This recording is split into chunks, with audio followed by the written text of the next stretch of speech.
Back to xylem learning മക്കളെ. ആർദ്ര miss ആണ്. Yes, നമ്മൾ ഇന്ന് എക്സാമിന് കുറച്ചുകൂടെ നന്നായിട്ട് സ്കോർ ചെയ്യാൻ പറ്റുന്ന രീതിയിലുള്ള അടിപൊളി ടിപ്സ് ആണ്, എക്സാം ടിപ്സ് ആണ് പറഞ്ഞു തരാൻ പോകുന്നത്. എസ്പെഷ്യലി സോഷ്യൽ സയൻസിൽ എങ്ങനെ നിങ്ങൾക്ക് എക്സൽ ചെയ്യാം, അല്ലെങ്കിൽ ഒരു ടോപ്പ് സ്കോർ ഒക്കെ നേടാമെന്നാണ് നമ്മൾ ഡിസ്കസ് ചെയ്യാൻ പോകുന്നത്. അപ്പോൾ നമുക്ക് ഓരോ ടിപ്പായിട്ട് എന്ത് ചെയ്യാം പറഞ്ഞു പോലെ എങ്ങനെയൊക്കെ സോഷ്യൽ സയൻസ് എക്സാമിൽ ഒരു ടോപ്പർ ആയിട്ട് നിങ്ങൾക്ക് മാറാം. ഓക്കെ, അപ്പോൾ ഫസ്റ്റ് ടിപ്പ് എന്ന് പറയുന്നത് understand the NCERT text book. നമുക്കറിയാം നമ്മൾ ഏറ്റവും വലിയ മെയിൻ റിസോഴ്സ്, ഇമ്പോർട്ടൻറ്റ് റിസോഴ്സ് എന്ന് പറയുന്നത് NCERT ടെക്സ്റ്റ് ബുക്ക് തന്നെയാണ്. അതിപ്പം CBSEയിൽ മെയിനായിട്ട് നമ്മൾ യൂസ് ചെയ്യുന്നത് NCERT തന്നെയാണ്. അപ്പോൾ NCERT തറവോ ആയിട്ട് നല്ല നീറ്റായിട്ട് പഠിച്ചു കഴിഞ്ഞാൽ തന്നെ നിങ്ങൾക്ക് ഏകദേശം ഫുൾ മാർക്ക് സ്കോർ ചെയ്യാവുന്ന രീതിയിൽ എന്ത് ചെയ്യാം, ആൻസർ ചെയ്യാം. ഓക്കെ, അപ്പോൾ നമ്മൾ ആദ്യം ചെയ്യേണ്ടത് NCERT ടെക്സ്റ്റ് ബുക്കിലെ കോണ്ടന്റ് കൃത്യമായിട്ട് മനസ്സിലാക്കി ബൈ ഹാർട്ട് ചെയ്യാതെ കോണ്ടന്റ് നന്നായിട്ട് എന്ത് ചെയ്യുക, പഠിച്ചിരിക്കുക. And next one, focus on the question pattern. നമുക്കറിയാം ക്വസ്റ്റ്യൻ പാറ്റേൺ മനസ്സിലാവണമെങ്കിൽ അതിൻ്റെ വെയിറ്റേജ് ഒക്കെ നോക്കി, അല്ലെങ്കിൽ നിങ്ങൾക്ക് ചെയ്യാൻ പറ്റുന്ന ഏറ്റവും നല്ലൊരു കാര്യമാണ് PYQs. നിങ്ങൾക്കൊരു PYQs ഒക്കെ പ്രീവിയസ് ഇയർ ക്വസ്റ്റ്യൻസ് എന്ത് ചെയ്യാം, റെഫർ ചെയ്തിട്ട് മാപ്പ് ക്വസ്റ്റ്യൻസ് ഏതൊക്കെ ഏരിയാസ് എന്നാണ് വരുന്നത്, ഷോർട്ട് ആൻസർ ടൈപ്പ് ക്വസ്റ്റ്യൻസ് ഏതൊക്കെ ഏരിയാസ് എന്നാണ് വരുന്നത്, അതിൽ തന്നെ ഓരോ തീംസ്, പെർട്ടിക്കുലർ തീം അല്ലെങ്കിൽ പെർട്ടിക്കുലർ സബ് ഏരിയാസ് എന്ത് ചെയ്യുന്നുണ്ടാവും, ക്വസ്റ്റ്യൻസ് റിപ്പീറ്റഡ് ആയിട്ട് ചോദിച്ചിട്ടുണ്ടാവും. അതൊക്കെ മനസ്സിലാക്കി കഴിഞ്ഞാൽ നമുക്ക് അതിനനുസരിച്ച് കൃത്യമായിട്ടുള്ളൊരു പാറ്റേൺ മനസ്സിലാക്കിയിട്ട് ഒരു പ്ലാൻ സെറ്റ് ചെയ്യാം. അപ്പോൾ എന്ത് ചെയ്യാം, നമുക്ക് ആദ്യം രണ്ടാമത് ചെയ്യാൻ പറ്റുന്ന കാര്യമാണ് focus on the question pattern. Next tip, prepare high scoring section first. അതായത് നിങ്ങൾക്ക് ഏറ്റവും കൂടുതൽ സ്കോർ ചെയ്യാൻ പറ്റുന്ന ഏരിയാസ് ഉണ്ടാവും. നിങ്ങൾ നന്നായിട്ട് പഠിച്ചാൽ അടിപൊളിയായിട്ട് നിങ്ങൾക്ക് നല്ല കോൺഫിഡൻസോടുകൂടെ നിങ്ങൾ എക്സാമിന് പോകുന്ന സമയത്ത് അത്തരത്തിലുള്ള ടോപ്പിക് അത് മെയിൻ ടോപ്പിക് ആണെങ്കിലൊക്കെ, എക്സാമിന് ഏറ്റവും കൂടുതൽ ക്വസ്റ്റ്യൻസ് ഒക്കെ ചോദിച്ചു കണ്ടിട്ടുള്ള ടോപ്പിക്സ് ആണെങ്കിലൊക്കെ, ഒരു ഏരിയ ആണെങ്കിൽ നിങ്ങൾക്ക് നന്നായിട്ട് സ്കോർ ചെയ്തൂടെ.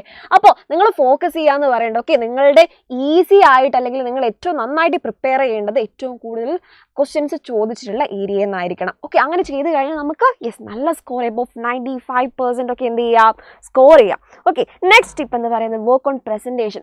പഠിച്ചാൽ മാത്രം പോരാ, നന്നായിട്ട് പ്രസന്റ് ചെയ്യാൻ പറ്റണം. കുറേ കാര്യം നന്നായിട്ട് പഠിച്ചാൽ മാത്രം മതിയോ? അല്ല, അതെങ്ങനെ നന്നായിട്ട് വെൽ സ്ട്രക്ചേർഡ് ആയിട്ട് നിങ്ങൾക്ക് എഴുതാൻ പറ്റണം.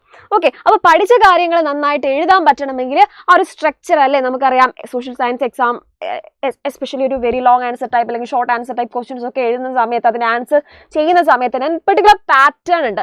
ആ പാറ്റേണിൽ എന്ത് ചെയ്യുക, ആൻസർ എഴുതി പ്രാക്ടീസ് ചെയ്യുക എന്നുള്ളതാണ് ഏറ്റവും നല്ലൊരു കാര്യം എന്ന് പറയുന്നത്. ഓക്കെ, അപ്പോൾ നിങ്ങൾ ഈ പ്രസൻറ്റേഷനിലൊക്കെ നിങ്ങളുടെ നിങ്ങൾ ആൻസർ എങ്ങനെ പ്രസൻറ്റ് ചെയ്യണം എന്നുള്ളതിൽ വർക്ക് ചെയ്യുക.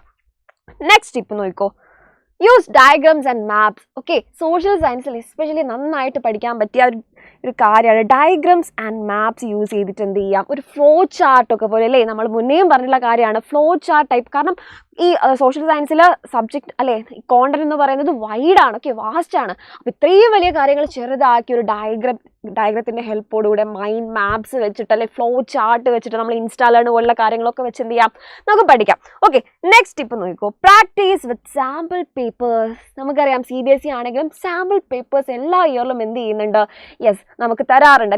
ആ സാമ്പിൾ പേപ്പേഴ്സ് വെച്ചും പ്രീവിയസ് ഇയർ ക്വസ്റ്റ്യൻസ് വെച്ചും ഓരോ അതിൻ്റെ ഒരു ചാപ്റ്റർ വെയിറ്റേജ് ഒക്കെ വെച്ച് കൃത്യമായിട്ട് എന്ത് ചെയ്യുക, ഈ പ്ലാൻ സെറ്റ് ചെയ്ത് പ്രിപ്പയർ ചെയ്യുക. And last tip, stay calm on exam time. എല്ലാം എക്സാമിൻ്റെ തലേന്ന് പഠിക്കാമെന്നുള്ള ഒരു മൈൻഡ് സെറ്റ് ഒഴിവാക്കിയിട്ട് നമുക്ക് കിട്ടിയിട്ടുള്ള നമുക്കിനി മുന്നോട്ടുള്ള ടൈം വളരെ എഫക്റ്റീവായിട്ട് യൂട്ടിലൈസ് ചെയ്ത് ഓരോ ദിവസവും കൃത്യമായിട്ട് എന്തൊക്കെ പഠിക്കണമെന്ന് പ്ലാൻ ചെയ്ത് എന്ത് ചെയ്യുക, ഇപ്പോഴേ പഠിച്ചു പോയിട്ട് എക്സാമിൻ്റെ തലേ ദിവസം വളരെ മനസമാധാനത്തോടെ ഇരുന്ന് അല്ലെങ്കിൽ 2-3 ദിവസം മുന്നേ എന്ത് ചെയ്യുക, റിവിഷൻ മാത്രം നടത്താം. ഓക്കെ, അതായത് നമ്മൾ എക്സാമിൻ്റെ 2-3 ദിവസം മുന്നേ തൊട്ട് റിവിഷൻ മാത്രം നടത്തിയാൽ മതി, റിവൈസ് ചെയ്താൽ മതി. MCQs നമുക്ക് എന്ത് ചെയ്യാം, എലിമിനേഷൻ മെത്തേഡൊക്കെ യൂസ് ചെയ്ത് കഴിഞ്ഞാൽ നിങ്ങൾക്ക് അടിപൊളിയായിട്ട് ആൻസർ ചെയ്യാം. അത് മാത്രമല്ല very short answer type question ഒക്കെ എന്ത് ചെയ്യുക, ജസ്റ്റ് എങ്ങനെ എഴുതണം എന്നുള്ള ഒരു പ്രാക്ടീസ് അവസാന നിമിഷത്തെ ഒരു പ്രാക്ടീസ് അല്ലാതെ നിങ്ങൾ എന്ത് ചെയ്യുക, ഓവറായിട്ട് വലിച്ചു വാരി പഠിക്കാതെ ഇരിക്കുക. ഓക്കെ, എല്ലാം കൊണ്ട് തലേ ദിവസത്തേക്ക് വെക്കാതെ ഇപ്പോഴേ എന്ത് ചെയ്യുക, കൃത്യമായിട്ട് പഠിച്ചു തുടങ്ങുക എന്നുള്ളതാണ് ഏറ്റവും വലിയ ടിപ്പ് എന്ന് പറയുന്നത്.